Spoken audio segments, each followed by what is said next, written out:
I picked my head up and looked around, and I realized the culture was still there.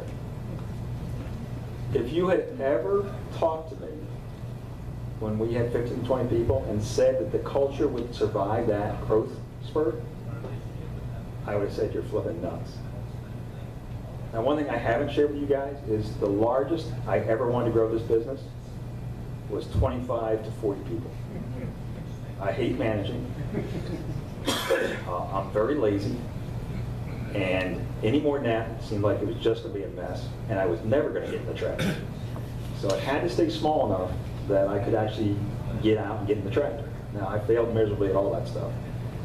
But to your point, I have no clue how that culture survived. I don't know. We had no formal processes. We had nothing to formalize that culture.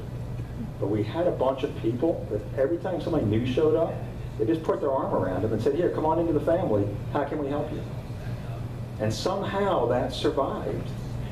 And I would say we didn't have a real big culture fragmentation until somewhere around the high 200s. At the same time, our business concentration had gotten so high with one client that their influence in how their company worked leaked into our company. And all the politics, all the second guessing, all the little political cliques suddenly started springing up. So that's really, it was actually to me the biggest challenge we had was the outside influence leaking in to our company. But I don't know if anybody who's actually from Envisage wants to, add anything to that, but I don't know how we have culture. I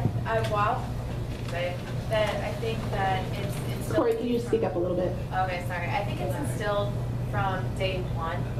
I just remember I've been there for a little over 3 years, and my interview was a lot of it, probably 35 minutes out of my hour interview, talked about the culture. And it was really I guess now looking back on it, are you a fit within the culture as opposed to what are your skills?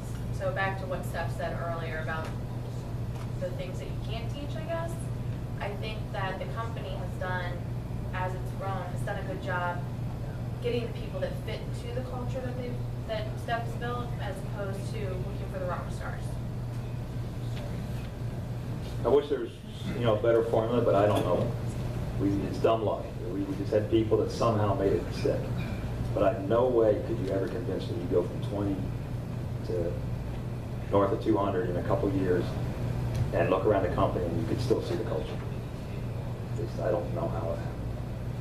So I think we have about 2 minutes left, and then we really bumped up against the time that we had for this. So just one question or 2 short ones. Brad.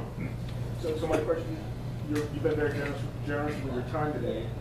Probably took 5-6 hours out of your day. Why'd you come down? I love helping people. As you and I talked at the beginning of this thing, when I was starting out and I was trying to find some of the mentorship, some of the guidance of how do I build a business and how do I go from this level to this level to this level, I used to drive up to Syracuse to be part of the Case Center 20 some odd years ago, just to once a month have a conversation like this and figure out if I was totally bonkers or how other people were trying to solve this problem.